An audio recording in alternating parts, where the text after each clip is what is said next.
Dnes večer prozkoumáme mýtický příběh Irene, zapomenutého syna Hisuse, poloboha, který se nenarodil na Olympu, ale z ohně a oceli hluboko v kovárně smrtelného kováře. Jeho úkolem bylo ukrást věčný oheň z hory Olymp, aby znovu zapálil umírající ohniště lidstva. Ale to, co mu stálo v cestě, nebyl žádný jednoduchý úkol. Tříhlavý strážce podsvětí, žárlivý bůh v okřídlených sandálech a věštkyně přivolávající bouře, která předpovídala pouze jeden konec, Arianovu smrt. Než se tedy příliš uvelebíte, věnujte chvilku lajknutí videa a přihlášení k odběru, ale pouze pokud máte rádi obsah, který spojuje mýty a tajemství. A dejte nám vědět, odkud se díváte. Kolik je teď hodin? Někdy jsou naše příběhy lepší než spánek, jindy vás jen nutí snít hlasitěji. Je čas stlumit světla. Zapněte ventilátor, aby byl slyšet nějaký hluk. A pojďme se společně podívat, co pro vás dnes večer máme. V blikající kovárně Míni, kde muži tvarovali železo potem a modlitbami, žila žena, jejíž ruce se vyrovnaly bohům. Jmenovala se Kalista, smrtelná kovářka s ohněm v duši a kladivem, které zpívalo, když udeřilo do bronzu. Vyráběla meče, které dokázaly rozseknout kopí ve vzduchu, a brnění tak dokonalé, že se šeptalo, že sám Eris kdysi nosil její náprsní pláty do bitvy. Bohové si toho všimli, ale pouze jeden sestoupil. Histus, chromý bůh kovárny, vyhnanec z Olympu, ji tiše pozoroval. Nepřitahovala ho její krása. Kalista nebyla ženou parfémů a palácových šatů. Nosila saze jako válečnou barvu a voněla železem a kouřem z borovic. Ale když pracovala, Hystas v jejich pohybech viděl něco božského, něco známého. Jedné noci, když měsíc visel nízko a červeně nad Aianem, Heristas vstoupil do její dílny, zahalený kouřem a stíny. Nenabídl žádné dary, žádné božské nařízení, pouze svou přítomnost. Kovářská dílna té noci zářila jasněji a o 9 měsíců později se narodilo dítě. Arian. Neplakal. Nejprve ne. Otevřel oči a ty zářily jako uhlíky a oheň v kovárně vzplanul, jako by poznal svého příbuzného. Porodní báby zalapaly po dechu. Jedna zašeptala, dotkl se ho božský, další se pokřižovala a nejstarší z nich zamumlala. Není mu souzeno zůstat tu dlouho, Arian rostl rychleji než ostatní chlapci. V 5 letech uměl tvarovat železo. V 7 vykoval svůj první meč. Bezchybný, ostrý a na dotek podivně teplý. Nikdy si nehrál. Nikdy nelhal. V jeho nitru byla tichost, která ostatní znervózňovala. Vesničané se báli toho, čemu nerozuměli. Nazývali ho prokletým, synem boha, který neměl trůn. Děti se mu vyhýbaly. Kněží mu odmítali dát požehnání. Ale Kalista ho milovala nade vše a učila ho nejen pracovat s ohněm, ale také ho respektovat. Plamen poslouchá ty, kteří naslouchají, říkala, ne ty, kteří rozkazují. Když mu bylo 16 let, Irionova kovárna hořela dnem i nocí a vyráběla zbraně pro města, která nikdy neviděl, a krále, které nikdy nepotkal. Ale i když mu kov tekl pod rukama, něco hlubšího se v něm hýbalo. Nebyl stvořen, aby sloužil. Byl stvořen, aby změnil svět. Kdysi dávno byl věčný plamen darem ukradeným z nebes, který do existence přivedl sám Prometheus. Nebyl to oheň jen pro teplo, ale pro myšlení, umění, tvoření. Byl to oheň, který odlišoval člověka od zvířete. Ale ta doba vzpoury pominula. Lidstvo si již nepamatovalo dluh, který mělo vůči bohům, a bohové se na oplátku odvrátili od lidstva. Začalo to pomalu. Krby, které kdysi bez přestání žhnuly, začaly pohasínat. Lesy chladly. Bouře se prodlužovaly. Úroda na jaře vadla. A domy byly naplněny dechem mrazu, i v plném létě. Děti se třásly vedle neosvětlených krpů. Staré ženy šeptaly modlitby do popela, který nevydával žádné teplo. Kněží mluvili o trestu. Učenci obviňovali hvězdy. Ale ve vesnicích, městech a říších se zakořenil jiný strach. Ne, že by svět končil, ale že je bohové opustili. A měli pravdu. Vysoko na vrcholu hory Olymp bohové zapečetili poslední pravý plamen. Jiskra, která zůstala naživu pouze v božském ohništi, nedotčená smrtelnou rukou po staletí. Žádný bůh se neodvážil ji znovu sdílet. Báli se vzpoury lidí, báli se toho, co započal Prométheus. Říkali si, ať trpí. Musí si uvědomit své místo, ale ne všichni bohové souhlasili. V skrytých koutech světa se ozývaly šeptané hlasy. Dryády mluvily o chlapci zrozeném z plamene. Nymfy viděly jiskry tančit v očích chlapce z Mzini.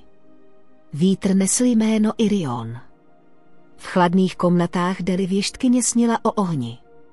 Chodila po dvou nohách a svými kroky osvětlovala města. A v hlubinách zapomenutých chrámů umírající svíčky ožily při zvuku kovářského kladiva narážejícího na kovadlinu. Iran neměl tušení. Věděl jen, že železo je stále těžší tvarovat, že plameny v jeho kovárně vyžadují více dechu, že teplo, které kdysi přicházelo snadno, mizí. Ale svět začal sledovat. Bohové, staří i mlčenliví, obrátili svůj pohled k míni. Božský ohniště na vrcholu Olympu, ačkoliv chráněné mramorem a střežené osudem, poprvé po dlouhé době zablikalo, nereagujíc na Boha, ale na chlapce zrozeného z ohně a smutku. A hluboko v něm něco začalo zářit. Dely umíralo. Kdysi centrum božské rady, kde králové a válečníci stoupali po kamenných cestách, aby hledali Apolónův hlas, nyní stálo tiché, jeho sloupy popraskané a porostlé, jeho posvátné prameny proměněné v mlhu, ale jeden hlas stále přetrvával, pohřben hluboko v dechu hor. Věštec Irion dorazil v tichosti. Nikdo ho u bran nepřivítal. Pochodeně lemující chrám už dávno zhasly. Břečťan se držel rozbitých oltářů jako prsty, neochotný pustit ztracenou víru.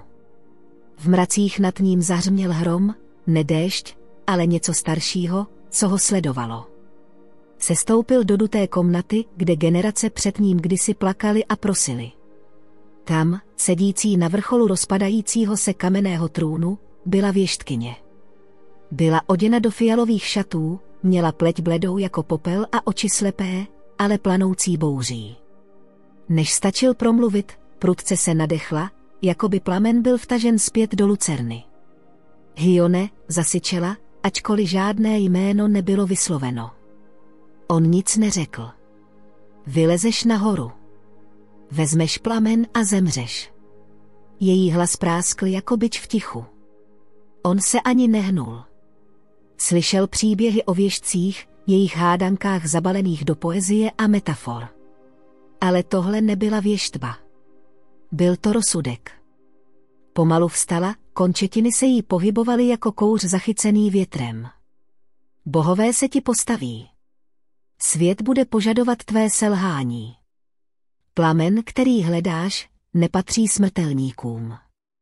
Jednou byl ukraden a cenou za to byla věčnost v řetězech. Irion vykročil vpřed, pěsti zaťaté. Tak ať zaplatím cenu. Následovalo dlouhé ticho. Pak smích, nekrutý, ale unavený. Smích někoho, kdo viděl příliš mnoho příběhů skončit stejným způsobem. Už to děláš, zašeptala. Místnost potemněla. Venku se ozvalo krescendo hromů. Vzduch pulcoval něčím starým, něčím prapůvodním. Pak stejně náhle vše utichlo. Věštkyně se sesula zpět na své místo. Otevřela ústa, ale unikl z nich jen kouř. Její proroctví bylo dokončeno. Ačkoliv Arian odešel bez jediného slova, její vize ho pronásledovala. Ve snech, v plamenech, v každém stínu vrhaném jeho kovárnou. Bohové promluvili. Jeho cesta byla předurčena. Ale ani Olymp nemohl předpovědět, co udělá umírající svět, když mu bude vrácen jeho oheň. Než mohl někdo vystoupit na Olymp, musel si získat uznání hor. A Olymp se nikdy nesklonil před nevyzkoušenými. Legendy šeptaly, že základna hory nebyla z kamene ani sněhu, ale z duší. Že pod jejím základem byla brána zapečetěná tichem a střežená nejstarším strachem ve stvoření, Kerberem, psem Háda. Nikdo nemohl projít tou bránou, aniž by se nejprve dotkl smrti. Arian to nespochybňoval. Studoval mýty tak, jak kováři studují žár, pozorně, unaveně. Věděl, co čeká pod kořeny Olympu. Ale aby dosáhl věčného plamene, musel se stoupit, nemetaforicky, ale do samotného podsvětí. Připravil se tedy nebrněním, ale řemeslem. Strávil 3 dny a 3 noci kováním obojku, ne pro boj, ale pro podrobení. Byl vyroben z obsidiánu, železa a poslední žhavé uhlíky z matčiny kovárny. Do něj vyril 3 jména, jedno pro každou z hlav Kerba. Při práci je šeptal nahlas. Paměť, loajalita, smutek. 4. dne stál před stinným vchodem do jeskyně, o které se říkalo, že vede navždy dolů. Vítr zde byl studený, ale neštípal do kůže. Škrábal duši a vzduch nevoněl hnilobou, ale zapomenutými modlitbami. Vstupoval hlouběji a hlouběji. Prošel kolem kostí, které slabě zářily ve tmě, kolem pochodní, které svítily bez plamene, až to uslyšel. Dýchání, pomalé, mohutné, vrstvené, jako 3 bouře snící v souznění, Cerberus. Stoupil na mýtinu a našel zvíře spící na lůžku z popela a kostí, každá hlava se škubala v jiném rytmu. Jeho srst byla černější než absence. Oči měl zavřené, ale uši se mu škubaly. Arien nevytáhl zbraň. Přiblížil se, poklekl a podal mu obojek. Pak tiše začal broukat. Byla to píseň, kterou mu zpívala matka, když byl dítě. Ta, kterou zpívala, když se v noci svět zdál příliš velký a krutý. Prostřední hlava se pohnula. Levá otevřela jedno jantarové oko. Pravá zavčela, pak přestala. Naslouchali a v tom tichu Irion nasadil obojek. Cerberus vydechl a dveře za ním se otevřely, ne v hněvu, ale s úctou. Irion se dotkl smrti a smrt ustoupila stranou. Cesta na Olymp nebyla žádnou cestou. Nebyly tam žádné značky, žádné hvězdy, které by ukazovaly směr, jen holá skála, kousavý vítr a šepoty, které se ozývaly odnikud. Irion nestoupal s jistotou, ale s instinktem. Jeho smrtelné ruce krvácely. Jeho božská krev hořela. Hora mu kladla odpor na každém kroku. A pak se objevil, ne s řevem, ne v záblesku síly, ale v tichosti. Hermís, podvodník, posel, zloděj. Stál na římse před ním, oblečený jako cestovatel, s volným pláštěm, sandály z péry a očima ostrýma jako rozbité sklo. Na rtech se mu objevil křivý úsměv. No, řekl a točil mincí mezi prsty. Myslel jsem, že budeš vyšší, Irion nepřestal stoupat. Vím, proč jsi tady, pokračoval Hermís a nenuceně kráčel vedle něj, aniž by zvedl nohu. Chceš vrátit oheň smrtelníkům.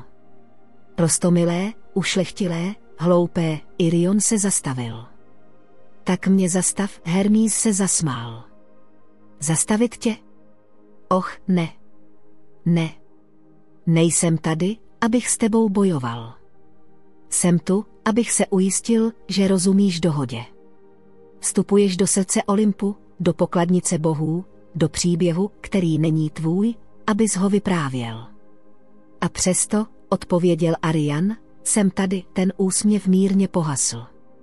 Snažíš se obnovit rovnováhu, která byla narušena z nějakého důvodu, řekl Hermís. Plamen byl kdysi darem, omylem, a nyní ho bohové střeží jako drak střeží zlato. Ne proto, že je vzácný, ale proto, že je nebezpečný, Arian na něj zíral. Pak zapomněli, jak nebezpečí vypadá. Poprvé se Hermesův výraz skřivil. Vzduch kolem nich se změnil. Mince v jeho ruce zmizela. Jeho křídla se zachvěla. Myslíš si, že jsi Prometeus? Řekl chladným hlasem. Ale ve srovnání s ním nejsi ani záblesk, nesnažím se být jako on, odpověděl Arian. Snažím se dokončit to, co začal. Hermís udělal krok vpřed a přitlačil 2 prsty na Arianovu hruď. Tady je můj dar, bolest se rozlila. Nebyla fyzická. Byla hlubší. Něco uvnitř něj se zkroutilo a otočilo. Oheň, který hledáš, zašeptal Hermís. Spálí vše, čím jsi. Pak zmizel. Hora zavrčela. Zahřmělo. Začala bouře. Ne bouře deště, ale bouře následků. Arian šplhal výš, proklínal, ale byl neotřesitelný. Prokletí se usadilo v Arianově hrudi jako mráz v plicích.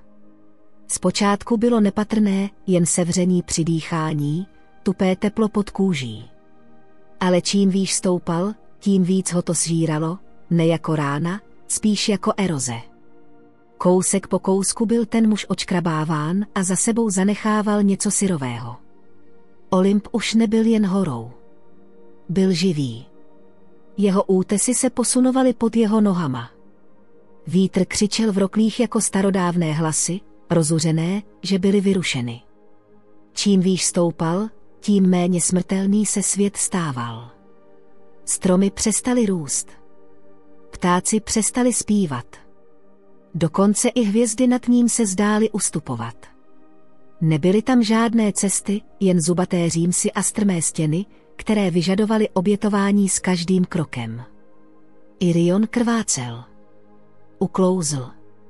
Jednou málem spadl a zemřel, ale náhlý záblesk tepla z jeho hrudi ho stabilizoval. Bylo to, jako by se plamen, o kterém mluvil Hermís, ten, který ho spálí, začal probouzet. Ale on pokračoval v lezení, protože pokaždé, když zaváhal, pomyslel na umírající krby, chladné vesnice, děti šoulené ve tmě. Pomyslel na svou matku, s rukama pokrytými puchýři, která stále vytvářela teplo pro svět, který zapomněl, co teplo znamená. A Olymp stále neprojevoval milosrdenství. Nad ním se schlukovaly bouřkové mraky. Blesky tančily podél hřebene jako bohové, kteří frustrovaně přecházejí sem a tam. Cítil jejich pohledy, jak ho sledují, soudí a čekají, až spadne. Ale nebojoval jen s horou. Bojoval s Olympem samotným. Procházel kolem starobylých ruin vytesaných do kamene. Chrámy, které víra dávno opustila, jejich oltáře popraskané, jejich bohové zapomenutí. Sochy Atény s vyraženými očima, sloupy Dia rozštěpené časem a tichem. Irion si uvědomil něco, co si nikdo jiný netroufl vyslovit nahlas. Bohové už nebyli mocní. Měli strach. Strach, že smrtelník by mohl bez jejich svolení přinést zpět oheň. Že někdo, kdo se nenarodil v jejich síních, by mohl nést světlo, které kdysi definovalo Olymp.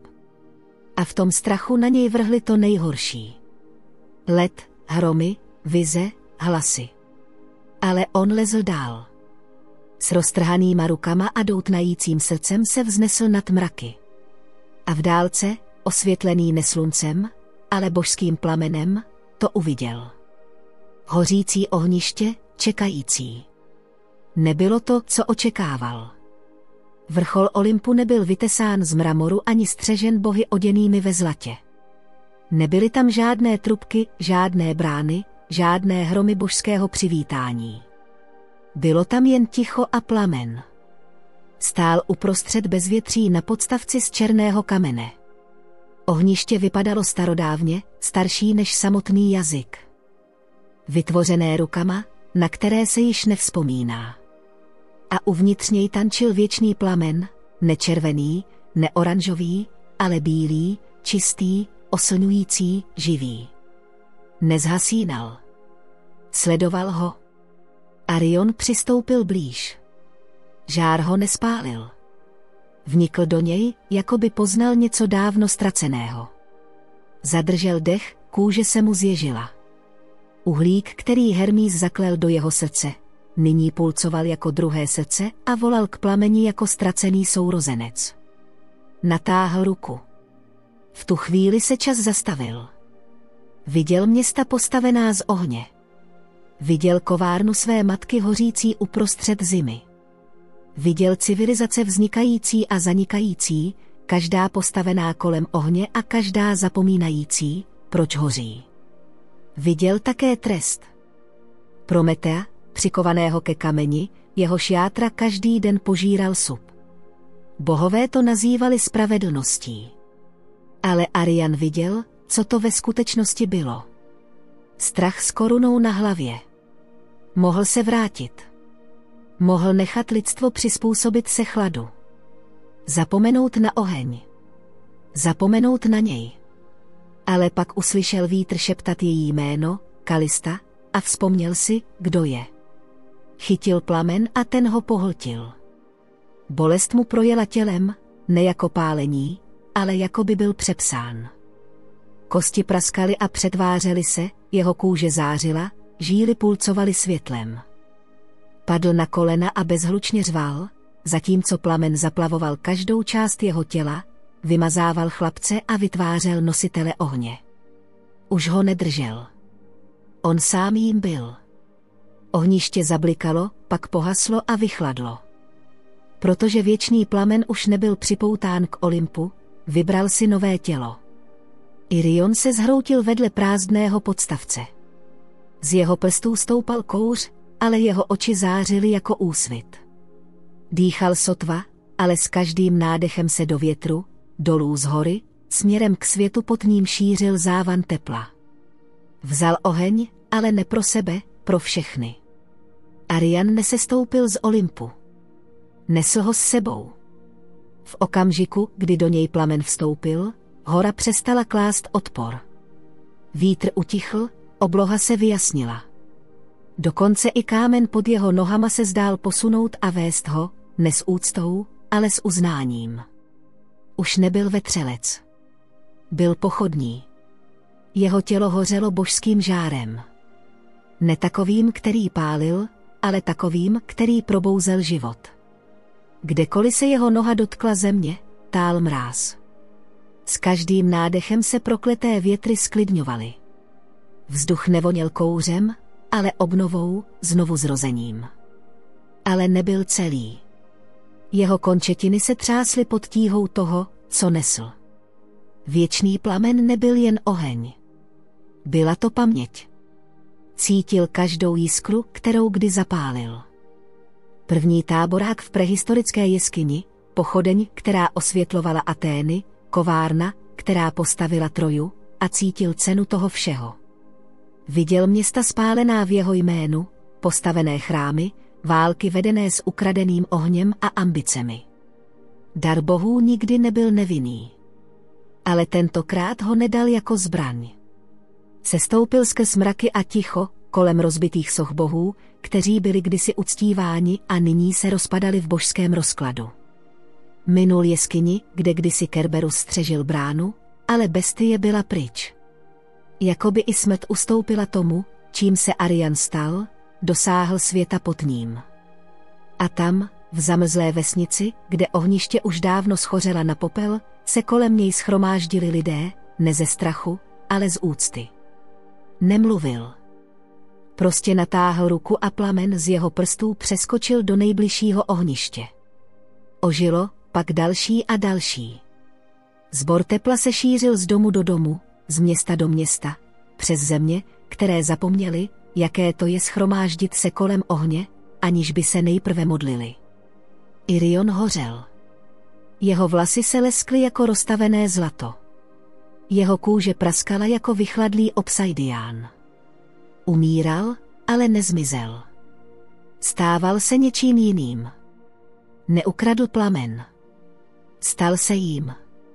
A všude, kde hořel, svět šeptal jeho jméno. Ne v uctívání, ale vděčnosti. Pro Iriona nebyla nikdy postavena hrobka. Nebyla vytesána žádná socha. V chrámech se nespívaly žádné písně.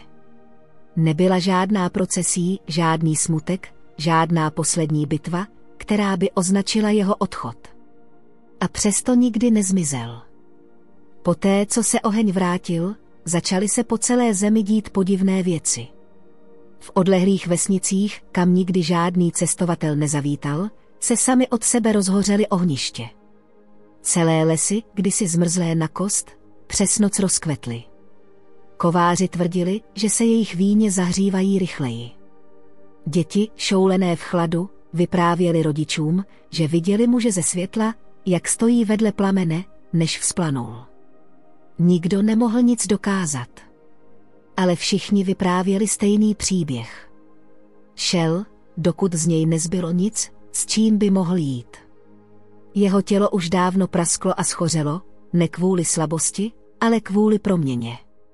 To, co z Iriona zbylo, kosti, krev, hlas, se proměnilo v jiskru, kouř, teplo, a on to všechno dal pryč.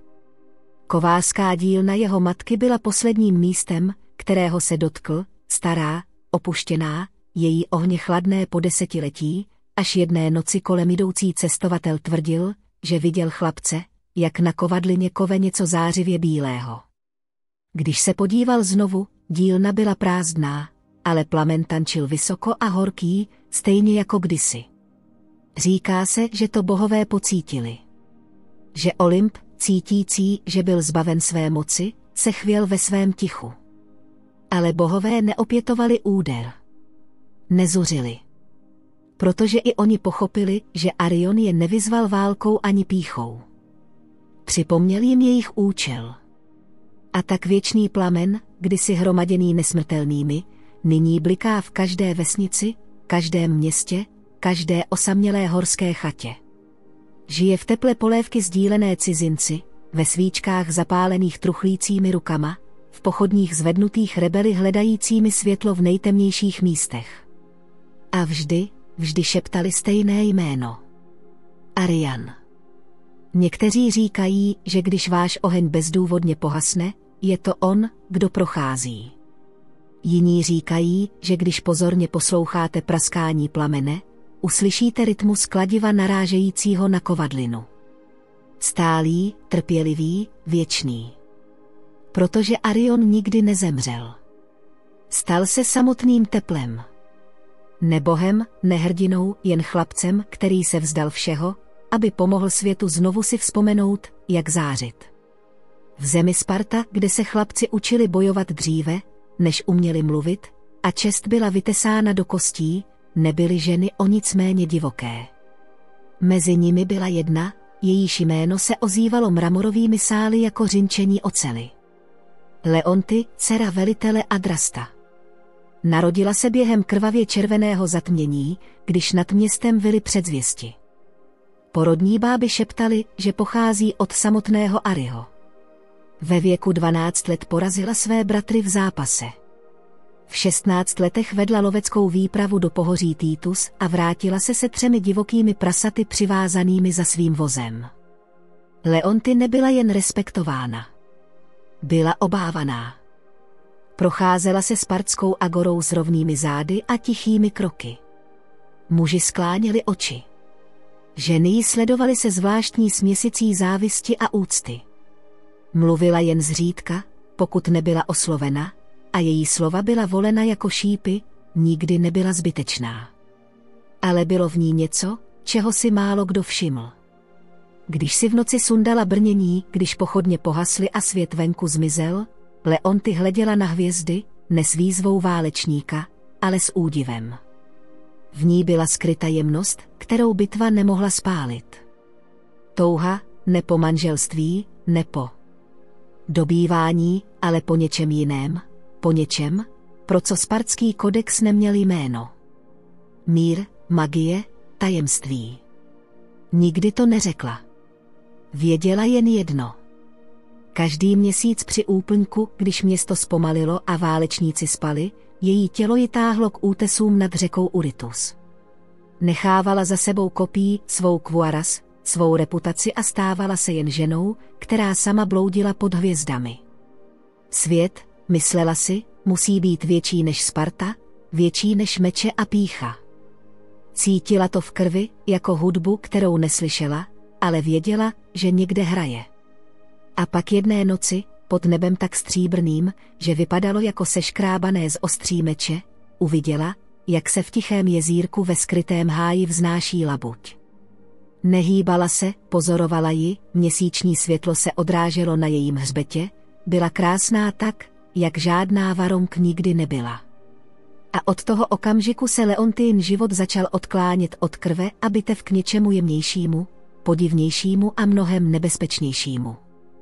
Hájek byl skrytý, nedotčený obvyklou drsností spartských bot.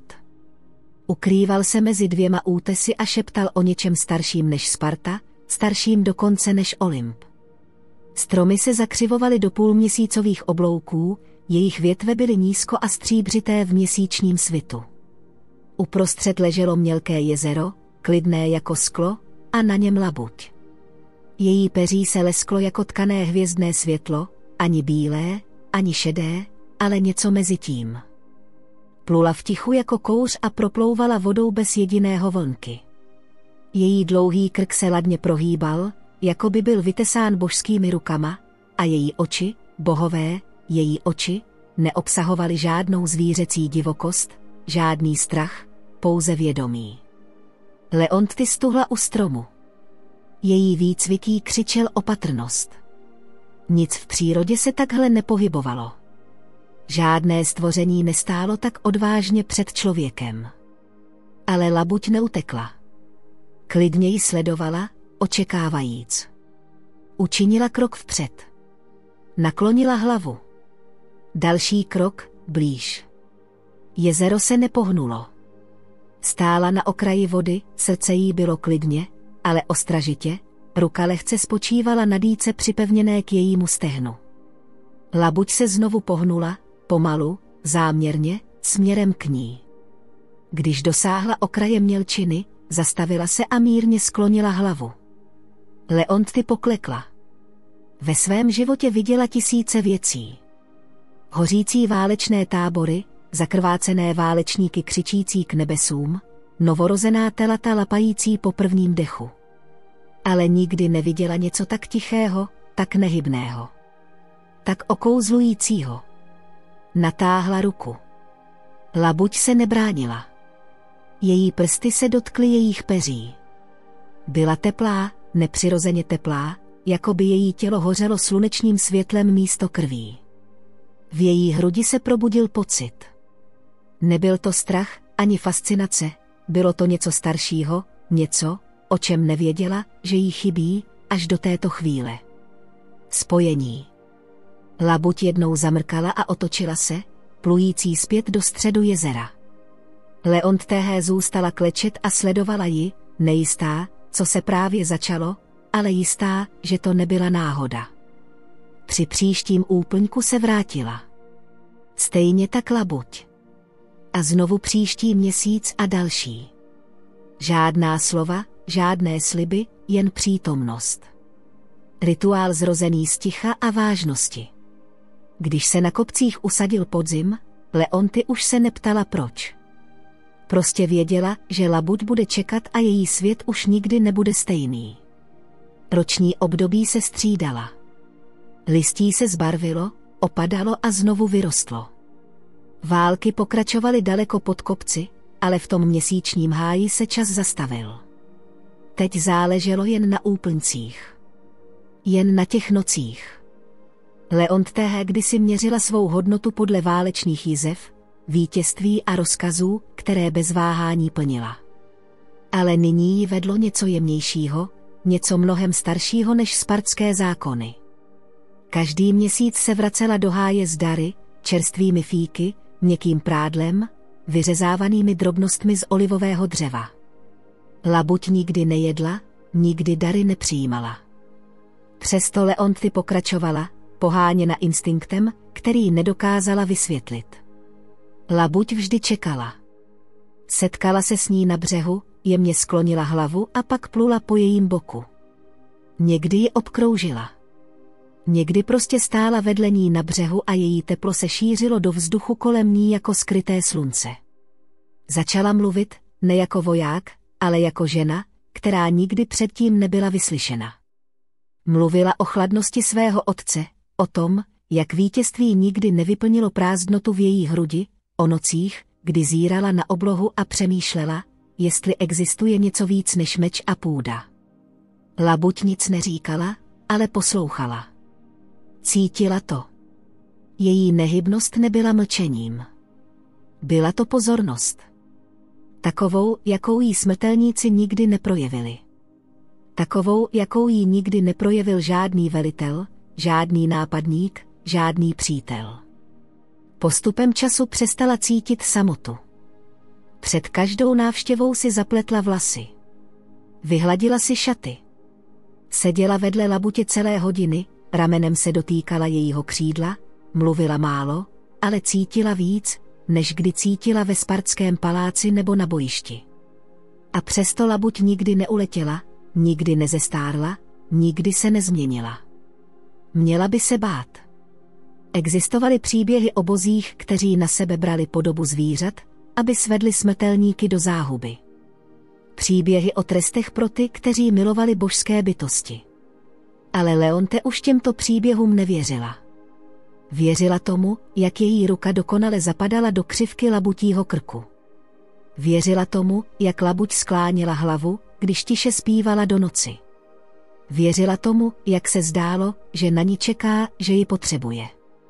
Žádná slova, žádné sliby. Ale v jejich tichu se zakořenilo něco prastarého. A i když to nevyslovila, ani sama sobě, Leonty věděla, co to bylo. Láska. Labuť se nezrodila ze země. Její křídla se kdysi rozprostírala po obloze. Její prsty hrály na loutnu, která přivolávala východ slunce. Její jméno se kdysi šeptalo v chrámech, vytesávalo do mramoru a zpívalo v písních. Apollo, bůh světla, hudby a proroctví, nyní mlčenlivý, opeřený, spoutaný. Dlouho předtím, než se Leonty narodila, spáchal Apollo v očích Olympu hřích.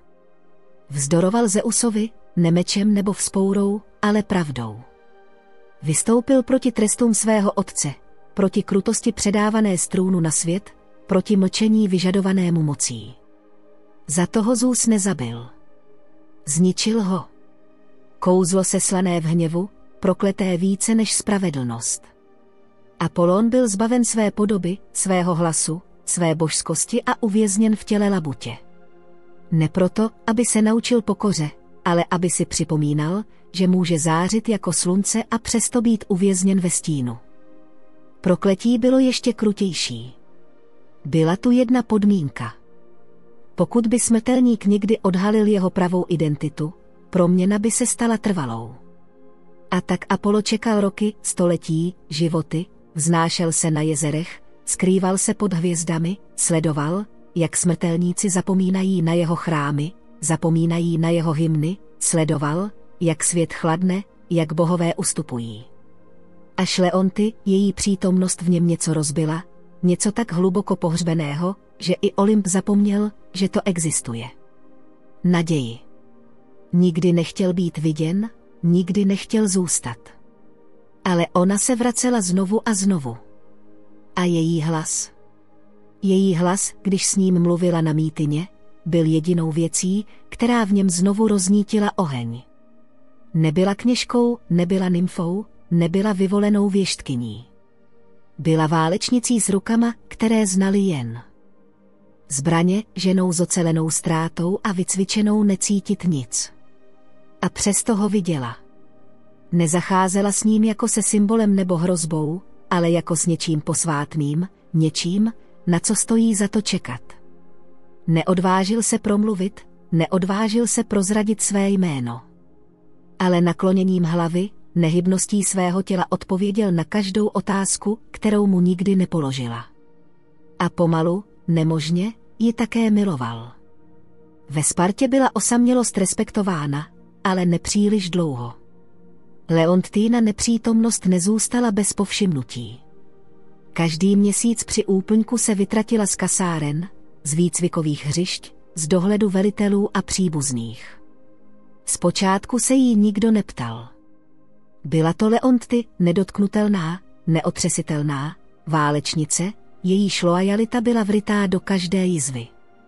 Ale Sparta vzkvétala díky pořádku, disciplíně a lásce, zejména té skryté, která byla v městě postaveném na kontrole cizí věcí. Začaly se šířit šeptané řeči, bloudí. Mluví méně v radě. Trénuje, ale její údery postrádají jed, byla to pravda. Leontia se změnila. Její pohyby byly stále ostré, ale už nekruté. Její hlas už nebyl tak pronikavý a něco v jejich očích změklo. Některé noci se usmívala, jako by měla tajemství, které ani bohové nemohli ukrást. Jako první si toho všiml její otec. Velitel Adrastos, muž, jehož tvář neprozrazovala žádnou měkkost, jehož dcery měly vést muže, nenásledovat city. Jednoho večera ji svolal pod záminkou strategie. Ale když se komnata vyprázdnila, promluvil otevřeně. Co ti brání spát, Leonty neodpověděla. Jeho hlas stmavl. Nezapomeň, kdo jsi, ale ona už zapomněla, alespoň tu verzi sebe sama, kterou vytvořila Sparta. To, co město vybudovalo z kamene, labuť dotkla vodou, ale Leonty zjistila, že se nechce vrátit k tomu, kým byla. Sparta ji však stále sledovala. Jednou ji hlídka sledovala za hradby a sledovala její kroky směrem k útesům. Ztratili ji poblíž olivových hájů. Byla příliš zručná na to, aby ji někdo sledoval, ale stačilo to. Stačilo to k vzbuzení podezření. Kněží šeptali o znameních, že měsíční svit nese hlasy, že jezera za Spartou se nepřirozeně vlní, že při každém úplňku mizí jedna válečnice. Báli se, že je to šílenství nebo ještě hůře, že zatím stojí Bůh. Leonty věděla, že se stěny přibližují. Že oči se učily dívat tam, kam dříve odvraceli pohled. Že její mlčení, které kdysi bylo její silou, ji nyní činilo zranitelnou. Ale přesto šla dál, přesto ho našla. A v tom háji, kde měsíční svit dopadal na peří, zapomněla na hluk Sparty. Zapomněla na pravidla. Zapomněla na nebezpečí. Teď záleželo jen na jedné věci, aby ji nikdo neviděl. Protože kdyby svět zjistil, co ona věděla ve svém srdci, zničil by je oba. Měsíc byl té noci těžký, nízko, oteklý, zlatý jako umírající plamen. Leontéhe stála ve své komnatě, prsty se jí třásly nad blněním, neschopná zapnout poslední sponu. Něco se změnilo. Cítila to už několik dní. Tiché chvění pod jejíma nohama, jako by sama země věděla něco, co ona ne. Labuť byla při jejich posledním setkání jiná, neklidná, ostražitější, její peří se naježilo, když se změnil vítr. Dvakrát ji obletěla, než se usadila po jejím boku, její teplo bylo ostré místo uklidňující. Tu noc nemohla usnout, a když konečně usnula, měla vidění. Stála ve stříbrném háji, ruce pokryté zlatým prachem. Před ní se tyčila socha, napůl člověk, napůl labuť, s křídly zamrzlými v polovině mávnutí, s klidnou a neživou tváří. Natáhla ruku a zavolala jméno, o kterém nevěděla, že ho zná. Apollon. Socha praskla a ozval se hlas, ne z nebe, ale z jejich kostí. Pravda zmrazí to, co láska roznítila. Probudila se bez dechu, srdce jí bušilo a jméno jí stále hořelo na jazyku. Snažila se to ignorovat, byl to jen sen, nic víc. Ale válečníci vědí, kdy je strach skutečný. A tohle nebylo obyčejné znamení. Bylo to proroctví. Následujícího dne Leonty opustila Spartu dříve než obvykle, bolest v hrudi se s každým krokem stupňovala. Nešla svou obvyklou cestou. Její nohy ji vedly hlouběji do kopců, mezi stromy, kolem kterých nikdy neprocházela, do hájů, které si nepamatovala. Tam, skrytý pod závojem břečťanu a mechu, našla oltář, starobylý, popraskaný, označený jediným, nezaměnitelným nápisem, vyrytým ve starém, odlupujícím se zlatě. Apollon, zadržela dech. Najednou se vše spojilo dohromady. Teplo labutě, její naslouchající pohled, sny, prokletí v jejich kostech, důvod, proč to vždy přicházelo za úplňku. Nebyl jen očarovaný. Byl to Bůh. Její Bůh, a ona něco zničila. Zakopla a za sebou uslyšela šustění peří. Labuť ji následovala, tichá jako vždy, ale její nehybnost ji už neuklidňovala. Sledovala ji smutně, tiše, jako by už věděla, jako by pravda vyšla najevo. A s ní i konec. Háj už nebyl tichý. Vzduch pulcoval pomalu a hluboce, jako dech něčeho prastarého, co se probouzelo ze spánku. Měsíční světlo se chvělo na hladině jezera. Stromy se nakláněly, tichými svědky odhalení tajemství, které přežilo staletí. Leonty stála jako zmrazená před oltářem. Jméno Apollo stále doznívalo v její mysli jako kopí narážející do kamene. Otočila se pomalu, jako by tím mohla zvrátit pravdu. Ale bylo příliš pozdě. Labuť tam byla, neplula, nebyla ladná, jen stála a sledovala ji. Její peří už se netřpitilo, její lesk pohasl a blikotal jako umírající plamen. Leonty k ní přistoupila, pootevřela rty, nejistá, co říct, nejistá, zda lze vůbec něco říct. Já vím, zašeptala. Vítr utichl. Z labutího hřbetu se odtrhlo jediné peříčko, které pomalu a tiše padalo, než se v okamžiku, kdy se dotklo oltáře, rozplynulo v prach. A pak začala proměna. Labutí krk se prohnul, ne v ladnosti, ale v agónii. Její tělo se chvělo. Peří se rozpadlo na proudy zlata a světla, křídla se ohnula do paží, plovací blány se rozdělily na prsty, které se zabořily do země, a tam, kde stála labuť, nyní klečel muž, nahý, zářivý, zlomený, Apollón. Jeho vlasy se leskly jako obloha za úsvitu. Jeho kůže slabě zářila, jako uhlíky pod mramorem. Ale jeho oči byly zatemněné smutkem, nevyhnutelností.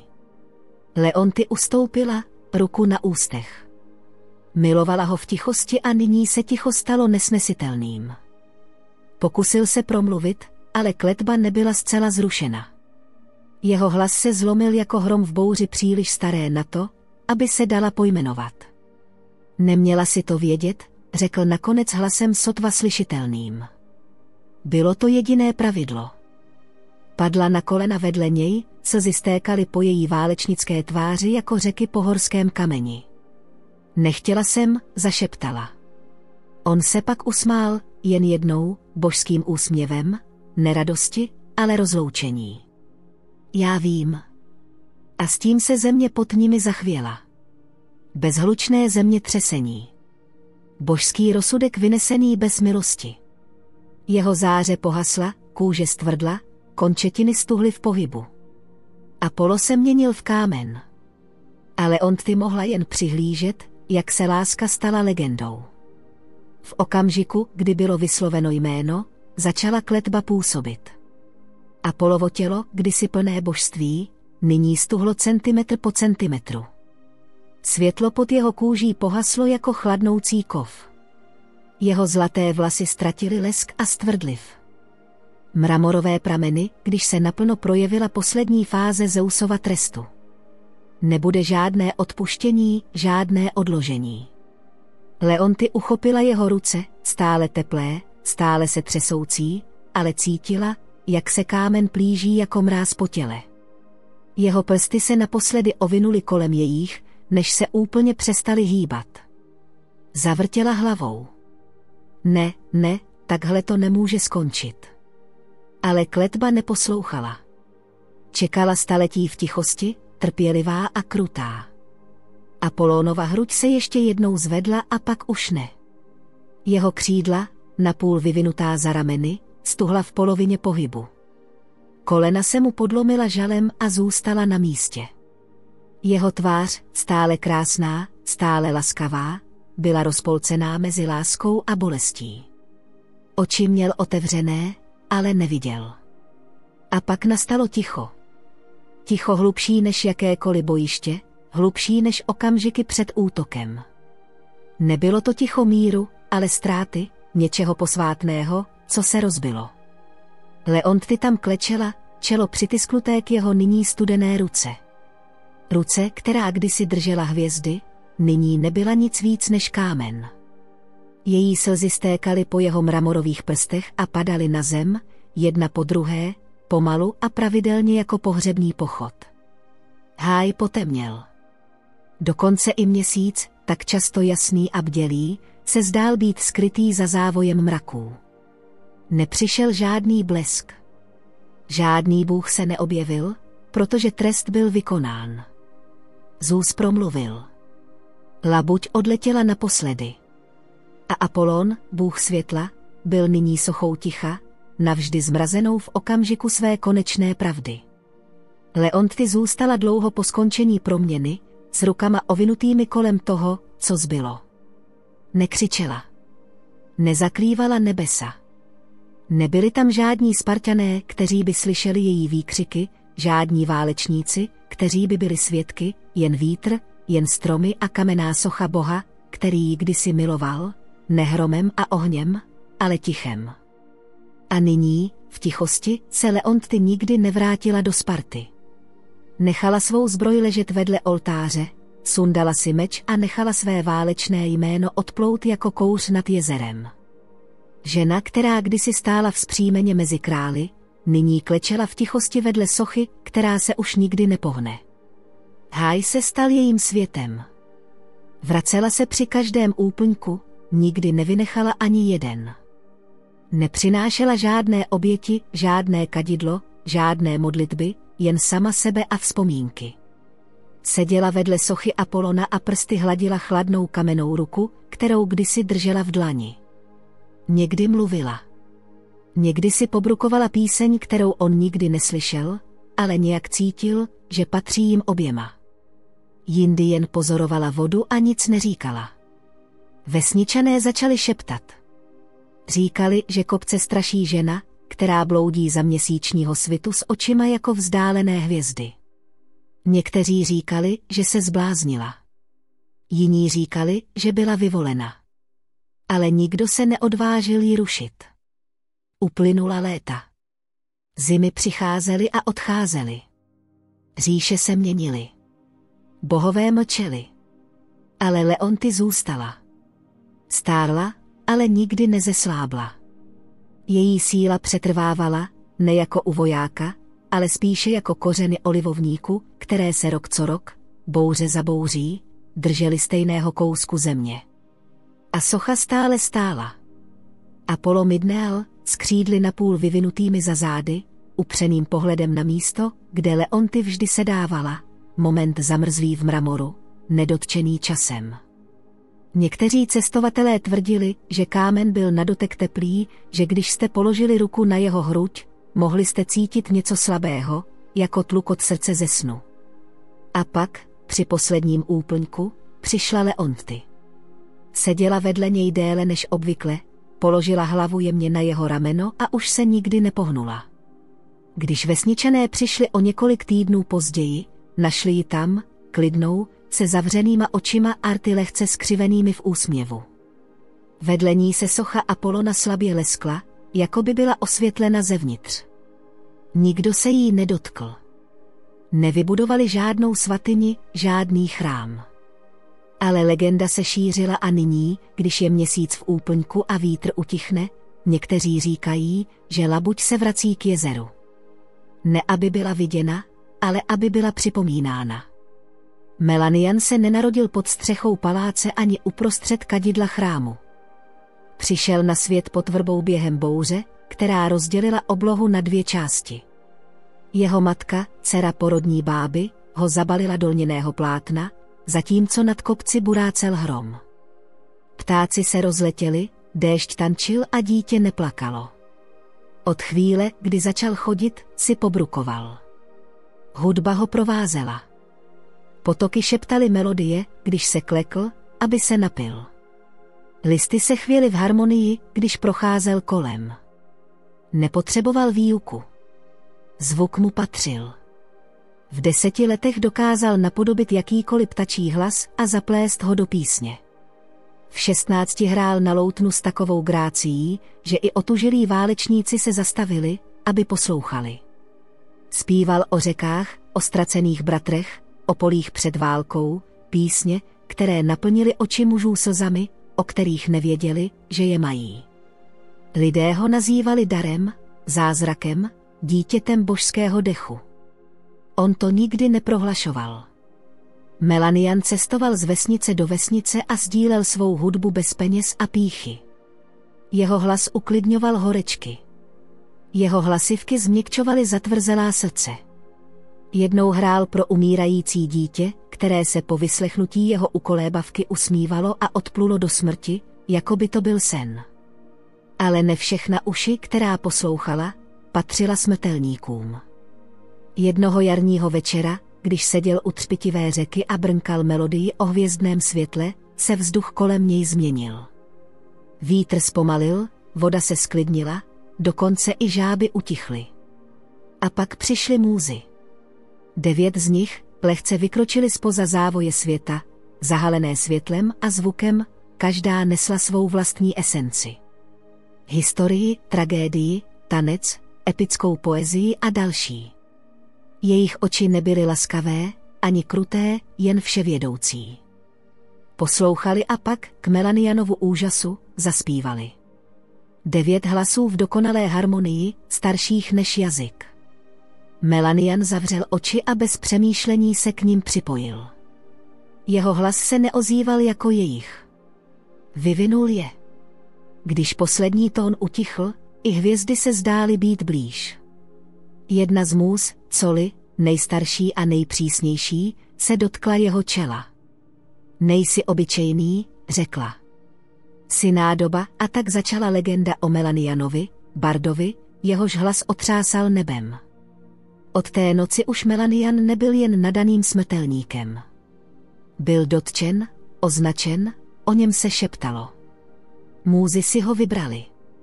V tichých záhybech hory Hel, kam se málo kdo odvážil vkročit, ho pozvali do svého posvátného kruhu. Tam, pod prastarými stromy a oblohou nezakalenou smrtelnou ctižádostí, se Melanian neučil přednáškami, ale zkušenostmi.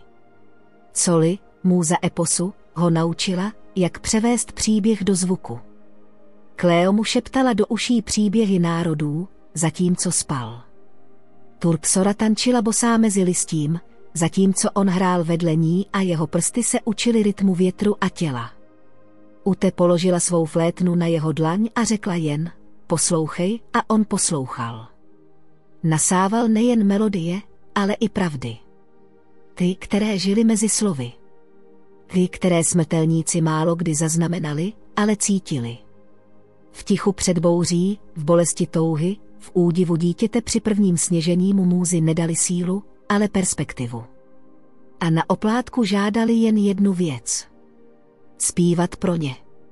Tím pro ně mysleli smrtelníky. Ztracené, unavené, pyšné a zlomené. Ty, kteří potřebovali připomenout, že krása existuje i v utrpení. Ta píseň mohla být balzámem i mečem. Zpočátku Melanian poslechl. Vystupoval na městských náměstích i na tichých polích, hrál před králi i žebráky. Jeho písně zacelovaly zlomená srdce, podněcovaly revoluce, zbližovaly otce s dcerami a nepřátele s nejistým mírem. Ale jak rostl jeho dar, rostlo i něco jiného. Ambice. Začal pronásledovat zvuky, které mu můzy nenaučili, tóny, kterých se žádný bůh nedotkl. V nejtišších částech noci psal sám, skicoval fragmenty něčeho, co přesahovalo jazyk. Píseň, která mohla ohýbat čas, utišit vítr a přivést slzy na kámen. Poslední píseň. Nikomu o tom neřekl, ani můzám, protože část jeho já už nechtěla sdílet božské. Chtěl to překonat. A můzy, vždy bdělé, viděli změnu, ne v jeho prstech, ale v jeho očích, v tom, jak se díval za ně, jako by mu osud dlužil víc než obdiv. A v dálce se osud lehce pohnul. Protože žádný smrtelník nechodí po boku božského navždy bez ceny, Melanian se stáhl ze světa. Zanechal za sebou potlesk, žádosti, dary od králů a obdiv měst. Přestal vystupovat na veřejnosti, přestal učit studenty, přestal dokonce mluvit s můzami. Někteří tvrdili, že onemocněl. Jiní říkali, že zemřel. Ale ve skutečnosti odešel do stinných svahů hory Helican, hlouběji, než kdy kterýkoliv smrtelník došel, kde se ozývaly jen ozvěny starých bohů. Tam, v jeskyni lemované krystaly, které zpívaly, když se jich dotklo světlo, začal skládat poslední píseň. Přicházela k němu po kouscích. Někdy ve spánku, někdy v hromu. Někdy v tichu tak hlubokém, že ho děsilo. Nenapsal ji. Našel ji jako tajemství skryté mezi záhyby reality. Melodie odmítala zůstat nehybná. Měnila se, když dýchal, kroutila se s jeho srdečním tepem. Nebyla to píseň k předvedení. Byla to pravda v zvuku. V její úvodní notě slyšel zrození hvězd. V jejím pádu cítil smrt říší. Nebyla smutná. Nebyla radostná. Prostě byla. Pracoval na ní měsíce, možná roky. Čas se v jeskyni podivně ohýbal. Jedl málo, spal jen tehdy, když mu to hudba dovolila. V jednu chvíli plakal, v další se smál, jako by píseň hrála skrze jeho duši místo jeho rukou. A když byla hotová, svět se změnil. Ptáci zastavili v letu. Stromy se naklonily k bezvětří. Potoky utichly. Samotné nebe zadrželo dech. A vysoko nad nimi, v mramorových komnatách Olympu, bohové otočili hlavy. Dokonce i osudové bohyně, které nikdy neodvrátily pohled od svého tkaní, se zastavily. Látka zašeptala, nitka se chvěje, Lysus se zamračil. A Atropos, jejíž nůžky nikdy nezaváhaly, je odložila. Naslouchali. Píseň nevyžadovala uctívání. Nežádala, aby byla milována. Prostě odhalila vše. Když dozněla poslední nota, ani jeskyně ji nechtěla opakovat. Jakoby svět věděl, že opakovat ji by bylo zločinem. Bohové čekali. Můzy čekali. Očekávali, že se Melanian vrátí, aby tento zázrak nabídl světu, ale on to neudělal. Skryl ho. A tím dal do pohybu jinou hudbu, hudbu ticha a následků. Když Melanian vyšel z jeskyně, svět se zdál menší. Obloha, kdysi tak rozlehlá, vypadala bledá vedle ozvěn písně, která stále zněla v jeho kostech. Lidé se hrnuli, aby ho přivítali. Hudebníci, básníci, dokonce i kněží. Prosili, aby mohli slyšet, co napsal, aby pocítili sílu, která pohnula nebem. Ale Melanian nic neřekl. Zeptali se znovu. Usmál se slabě. Ještě ne. Pouze můzy viděli změnu. Přišli za ním jednoho soumraku, vystupující z hvězdného světla jako dech lháře. Jejich roucha zářila inspirací, ale jejich oči varovaly. Byl si vybrán, aby snesl krásu, řekl Arato, jemně a smutně. Ale krása nemá být pohřbena, dodala Cleo. Musíš jí zpívat, zašeptal Colopy. Melanian sklonil hlavu. Nechci, aby byla znehodnocena. Ucouvli, jako by je udeřil. Myslíš si, že smrtelníci nejsou hodni? Zeptal se Turpsi třesoucím se hlasem. Myslíš si, že jsi jediný její strážce? Podíval se jim do očí, ne s hněvem, ale s něčím chladnějším. S vlastnictvím. Ano. Ticho mezi nimi bylo jako zima. Pak už nejsi náš, řekl Colapy. Ne proto, že jsi stvořil něco, co nás přesahuje, ale proto, že to hromadíš, nic neřekl a oni zmizeli. Bohové přesto čekali. Dokonce i Zeus, který se málo kdy zabýval smrtelnými záležitostmi, zastavil svůj hrom, aby poslouchal. Dokonce i Hades naklonil hlavu v hlubinách. Čekali na jedinou notu, šepot, fragment. Nic nepřišlo. Melanian si píseň uchoval v sobě. Nezapsal ji, nezaznamenal, nesdílel. Nazýval ji posvátnou, ale posvátné věci, když jsou příliš dlouho uzavřené, začnou kysnout. Hrál jiné skladby. Byly stále krásné. Publikum plakalo. Davy jásaly. Ale on věděl, a bohové také, že něco chybí. A co hůř, něco bylo ukradeno. Píseň, která mohla ovlivnit osudy, ohýbat čas a dotknout se samotných bohů, byla pohřbena pod jeho pýchou. Říkal si, že ji chrání. Ale můzy, které to sledovali z dálky, viděli pravdu. Připoutal božské ke svému egu. A bohové, kteří snášejí šílenství, válku a uctívání bez mrknutí oka, nesnášejí krádež. A tak jedné noci vítr utichl. Hvězdy stichly a začala se rozvíjet kletba. Ne ohněm, ale vzpomínkou. Kletba přišla tiše. Žádný hrom, žádný božský hněv z Olympu, jen sen. Melanian ležel pod otevřenou oblohou, kolébán stejným tichem, které kdysi tak miloval. Spánek ho jemně vtáhl do temnoty. A tam, čekající, byla píseň, poslední píseň. Vrátila se jasnější, bohatší, neuvěřitelně dokonalá. Slyšel tóny, které nikdy nenapsal, harmonie, které si dosud nedokázal představit. Zvedla ho přes hvězdy, vtáhla ho do oceánů, rozpletla samotnou strukturu významu. Plakal radostí, úctou, odevzdáním. A pak smutkem, pryč. Nevybledlým, vymazaným. Žádná vzpomínka, žádná nota, žádné jméno. Melodie, kterou napsal svou duší, kterou cítil v kostech, zmizela jako mlha při východu slunce. Zpočátku si myslel, že je to krutý trik spánku. Chytil svou kytaru a snažil se vzpomenout si alespoň na jeden akord. Nic. Brnkal divoce, falešně, zběsile, nic. Té noci se vrátil brzy do postele, srdce mu bušilo, a píseň se vrátila, zářivější než kdy jindy. Zpíval ve snu, slzy mu tekly po tvářích, prsty tančily ve světle. Cítil to jako skutečné. Ve snu si to pamatoval. Ale jakmile svítalo, Melanian začal znovu nechávat svíčky hořet celou noc a ve tmě si zapisoval poznámky. Prosil svou mysl, aby si zapamatovala frázi, rytmus, jediný obraz.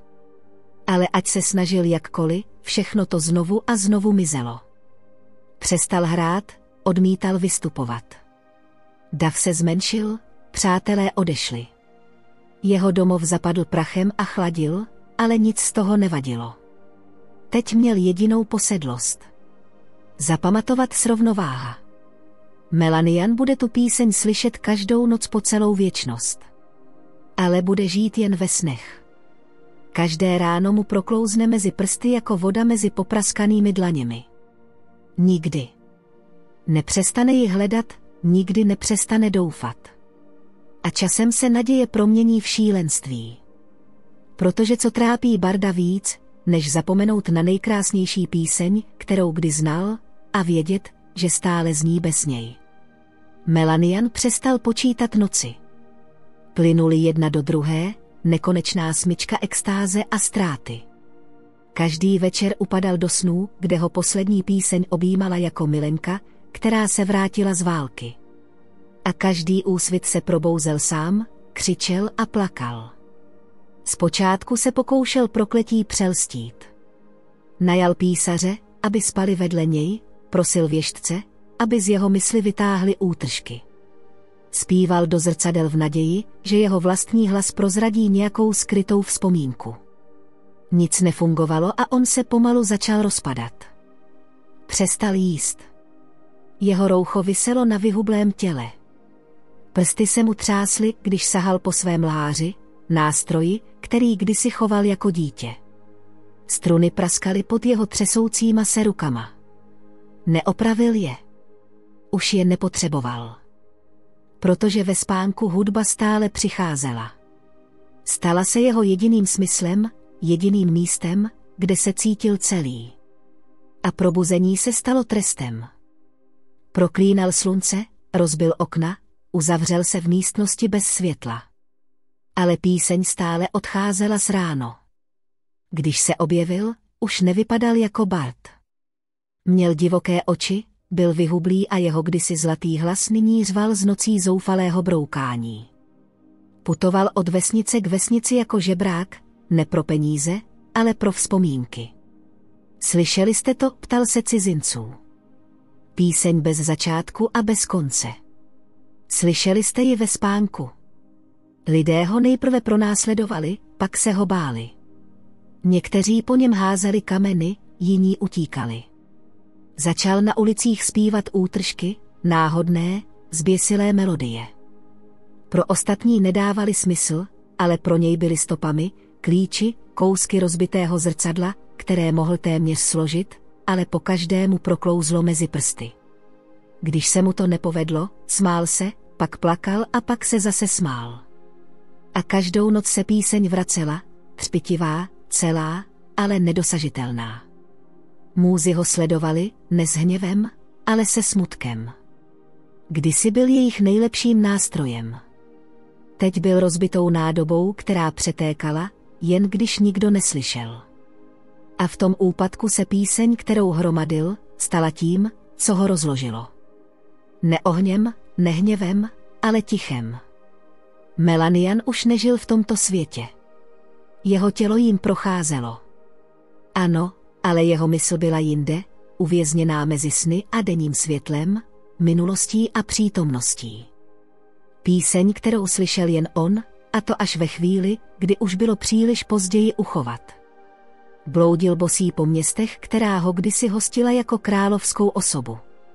Děti, které kdysi sedávaly u jeho nohou, nyní utíkaly před jeho stínem. Jeho jméno, kdysi zpívané na jeho počest, se stalo varováním. Neskončete jako Melanian. Spal, kde se dalo, pod stromy, v prázdných kaplích, někdy ve dveřích domů, jejichž majitelé kdysi prosili o jeho přítomnost. Už neprosil o jídlo, jen o místo k odpočinku, jen o sen. Prokletí nikdy neselhalo. Každou noc usínal s chvějící se nadějí. A poslední píseň se vrátila. Celá, živá, dokonalý duch.